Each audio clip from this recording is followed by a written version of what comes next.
நான் நினைச்ச மாதிரி அந்த ரம்யா பார்க்குக்கு வந்திருக்கா. நானும் பிரசன்னாவும் பேசுறத பார்த்திருக்கா. அதுக்காக கோவப்பட்டுக்கிட்டு அவ ஆட்டோல ஏறி போயிருக்கா. அப்படிதானே? இதுதாண்டி எனக்கு வேணும். இந்நேரம் பிரசன்னா வீட்டில் பூகம்பம் வெடிச்சிருக்கும். அந்த பிரசன்னா உண்மையை சொன்னாலும் மாட்டிக்குவான், பொய் சொன்னாலும் மாட்டிக்குவான். விதிடி, விதி.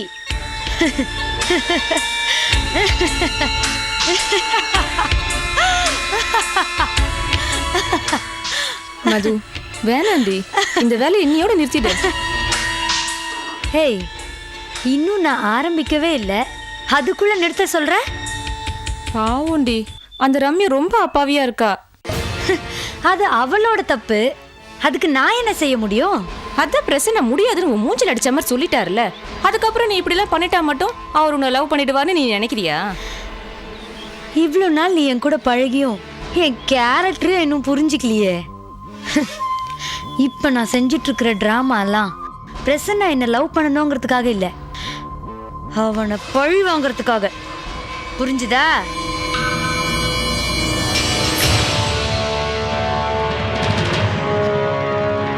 மது, என்னடி ஆச்சு உனக்கு? இத்தனை நாள் பிரசன்னாவை லவ் பண்ணிட்டு இருக்கேன்னு சொல்லிட்டு இருந்த, இப்ப என்னவோ பழி வாங்க போறேன்னு சொல்ற?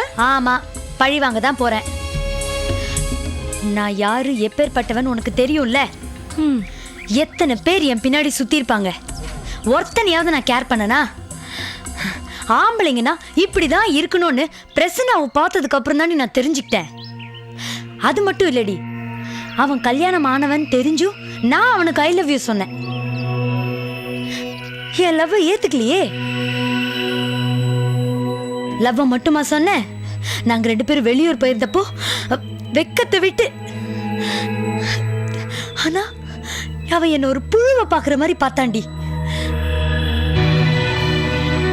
நான் எவ்வளவு துடிச்சு போனேன் தெரியுமா? அன்னைக்கு டிசைட் பண்ணண்டி, அவன் வாழ்க்கையில் அவன் நிம்மதியாவே இருக்கக்கூடாது. அணுவா அவன் சித்திரவதையை அனுபவிக்கணும்டி. நானும் அவனும் சேர்றதுக்கு எந்த ரம்யா தடையா இருந்தாலும் அவளே அவனை விட்டு ஓடணும். அதை பார்த்து அவன் துடிக்கணும், நான் பார்த்து ரசிக்கணும்.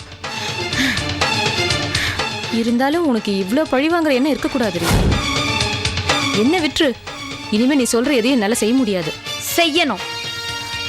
நான் சொல்ற எல்லாத்தையும் நீ செய்யணும். ஏய், செஞ்சு தாண்டி ஆகணும்.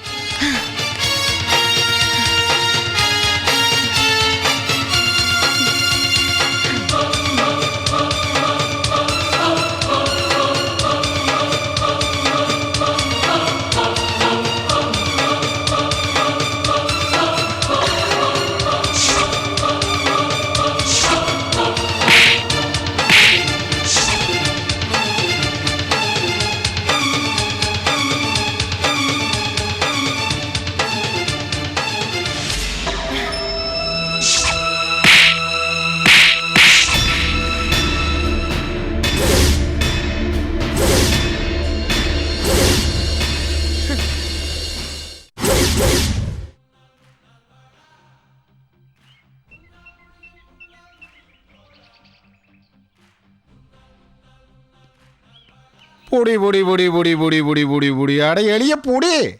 ஆட இந்த பூனை என்ன செத்த பூனையா இருக்குது, எளிய பிடிக்கவே மாட்டேங்குது. பொடி பொடி பொடி பொடி பொடி பொடி எளிய பிடிச்சிருச்சு. நல்ல பூனை, நல்ல கேத்தான். அண்ணா, அன்னைக்கு நான் சொன்னேனே சந்தியா. வணக்கம்மா. வணக்கம் சந்தியா, இவர் தான் எங்கள் அண்ணன் மாசி. வா, ஆசீர்வாதம் வாங்கிக்கலாம். என்னம்மா காலையில விழுந்துட்டு இப்படி வந்து உட்காருமா. வா வா. என்னடே, என்னடா சின்ன பிள்ளையில காலில் விளை வச்சுட்டு இப்படி வந்து உட்காருமா. வாமா, வா வா வா வா. உட்காருமா உட்காருமா. சத்யா, இவர் எனக்கு அண்ணன் மட்டும் இல்லை, காட்ஃபாதரும் இவர் தான்.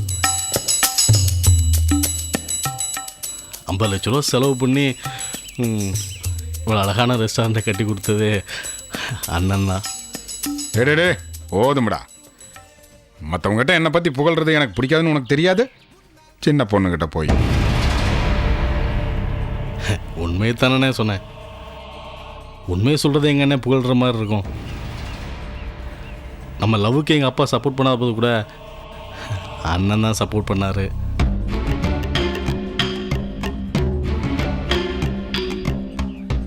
சரி சரி விடு.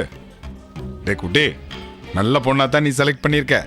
பொண்ணு லண்டன்லேருந்து படிச்சுட்டு வந்தாலும் பெரியவங்ககிட்ட ஆசீர்வாதம் வாங்கணுங்கிற கலாச்சாரம் பண்பாடு இது எல்லாம் மறக்காம இருக்கே, ரொம்ப பெரிய விஷயம். நல்லது. 2 பேருக்கும் ஜோடி பொருத்தம் மிக அருமை. கூடி சீக்கிரம் கல்யாணத்தை வச்சுக்கலாம். சின்னஞ்சிறுசுக்கு ஏதாவது ப்ரோக்ராம் பிளான் பண்ணியிருப்பீங்க. நான் வேற சிவம் பூஜையில் கரடி போந்த மாதிரி கிளம்பு. ஆமாண்ணே, பக்கத்தில் கபாலீஸ்வரர் கோயில் போகலான் இருக்கோம். ஏதே கபாலீஸ்வரர் கோயில்ண்ணே. ஆமாண்டா, அப்படியே ஒரு 10 அடி தள்ளி போனால் பக்கத்தில் பெருமாள் கோயில் இருக்குது. இப்போ நீங்கள் போனீங்கன்னா கரெக்டாக இருக்குது. அங்கே போனால் கூட்டமாக பஜனை பாடிட்டு இருப்பானுங்க. நீங்கள் 2 பேரும் உட்காந்து பஜனை பாடிட்டு சுண்டலும் உண்டக்கட்டி வாங்கி சாப்பிட்டு வீட்டுக்கு கிளம்பு.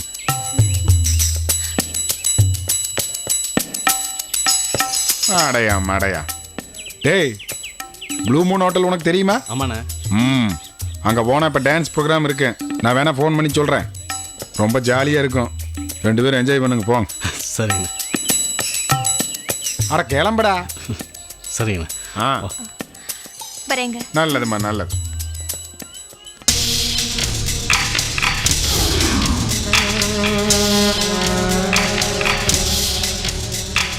சாண்டி என்கிற சந்தியா.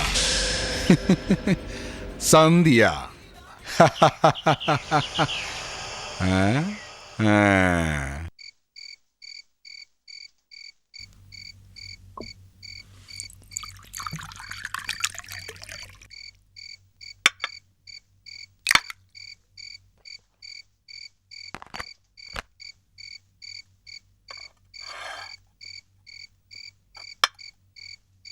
அண்ணே, நான் ஒன்று சொல்லுவேன், கோச்சிக்க மாட்டீங்களே?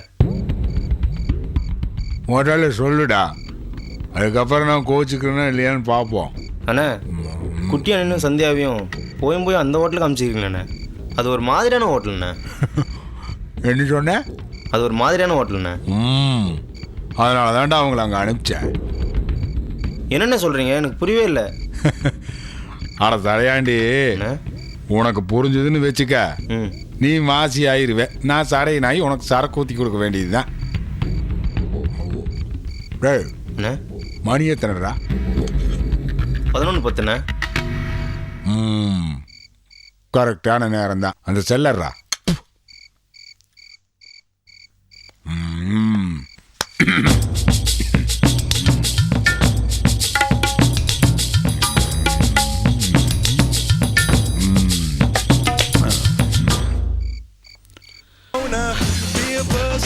Hello hello hello.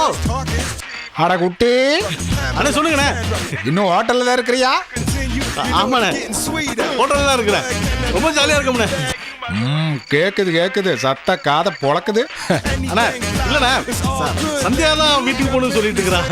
மடையா மடையா. அட பொண்ணுங்க அப்படித்தாண்டா சொல்லுவாளுங்க. நாம தான் எதையாவது சொல்லி என்ஜாய் பண்ணணும். சரிங்கண்ணே. ஆமா, டே குட்டி, பீர் கீர் எதையாவது போட்டு தாக்குனியா? ஒரே ஒரு பீர் மட்டும் தானே சாப்பிட்டேன். அது கூட சந்தியாவுக்கு தெரியாம தானே சாப்பிட்டேன். என்னடா முட்டாளா இருக்கிறியா? ஒரு நிமிஷம் இருடா.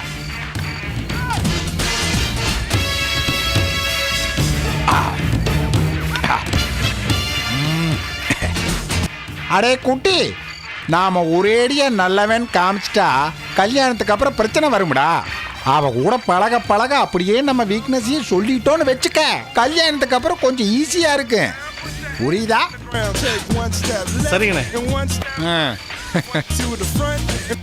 குட்டி, அவ பர்மிஷனோட இன்னொரு பீரை தாக்கிட்டு நல்லா ஆட்டம் போடுங்க. வீட்டுக்கு வர்றப்ப 2 கண்ணே தெரியக்கூடாது.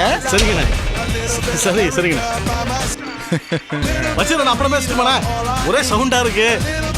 ஓ கடை குட்டி, ஓ கடை குட்டி. ஆச்சரா ஆச்சரா.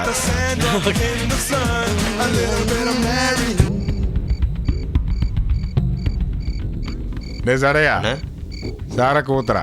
அண்ணா, ஏற்கனவே லிமிட்டை தாண்டி அடிச்சிட்டீங்க. எனக்கே லிமிட்டா? சரக்கு ஊத்துறா.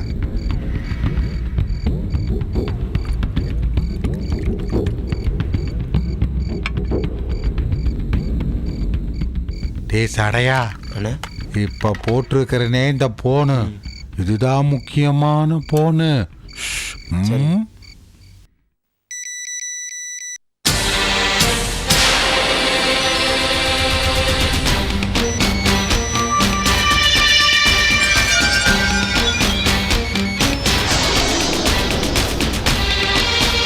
என்னங்க ஃபோன் அடிக்குது, எடுங்க.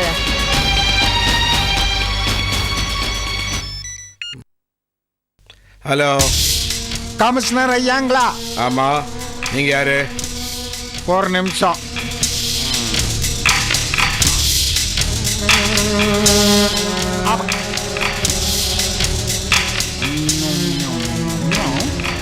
ஹலோ, முதல்ல தூக்கத்தில் எழுப்பினதுக்கு மன்னிக்கணும், நான் மாத்தி பேசுறேன். என்ன விஷயம் சொல்லுங்க சார். சார், ராத்திரி 10 மணிக்கு மேல எந்த பாரும் இருக்காது, எந்த ஹோட்டல்ல டிஸ்கோவும் நடக்காதுன்னு அறிக்கை விட்டுட்டு நீங்க நிம்மதியா தூங்குறீங்க, என்னால தூங்க முடியல.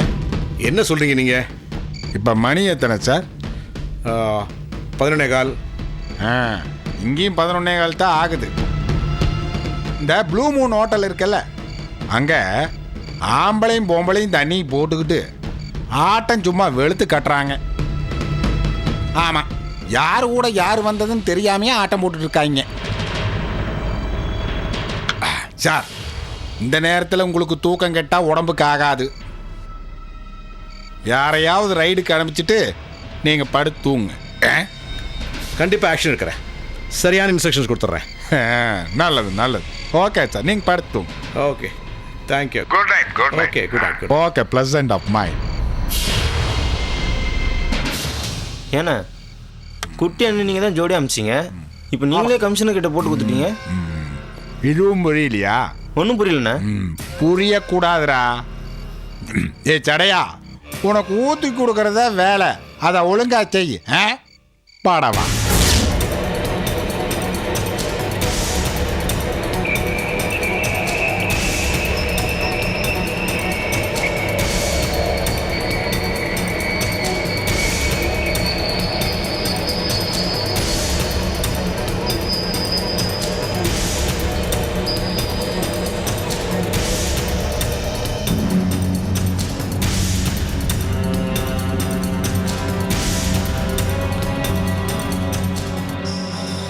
கையில 4 காசு இருந்தா எவன் நம்மளை கேட்க போறாங்கிற திமிர்ல உங்க இஷ்டத்துக்கு ஆட்டம் போடுறீங்களா? எல்லாரும் உங்க அட்ரஸை கொடுங்க, உங்க பேரண்ட்ஸ்க்கு இன்ஃபார்ம் பண்ணணும். சார் ப்ளீஸ் சார், எங்க வீட்டுக்கு விஷயம் தெரிஞ்சா தாங்க மாட்டாங்க சார். எல்லாரும் குடும்பத்தோட தற்கொலை பண்ணிப்பாங்க சார். பண்ணிக்கிட்டோம். இப்படி எல்லாம் பிள்ளைங்களை பெத்து வளர்த்ததுக்கு பரிகாரமா அதையாவது பண்ணிக்கிட்டோம்.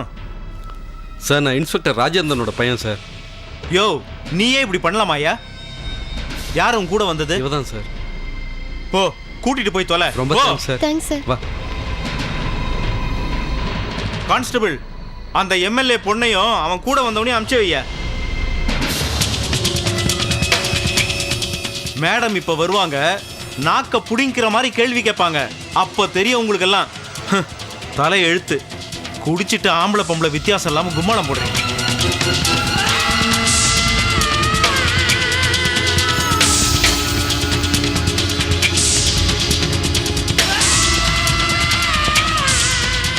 பேசாம மாசி என்ன பேரை சொல்லிடலாமா? வேணாம் குட்டி, அவன் நம்ம மேல நல்ல அபிப்பிராயம் வச்சிருக்காரு. நாமளே நம்ம மரியாதையை கெடுத்துக்க வேண்டாம். இன்னும் கொஞ்ச நேரத்துல அண்ணி வராங்கன்னு சொல்லிக்கிட்டு இருக்காங்க. அவங்க நம்மளை விட்டுருவாங்க.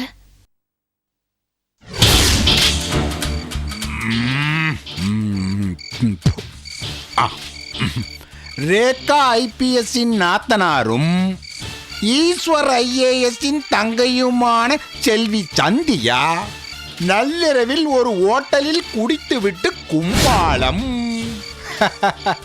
பத்திரிகையில் போடுறதுக்கு தலைப்பு எப்படி? கதை, திரைக்கதை, வசனம், இயக்கம், இந்த மாதிரி.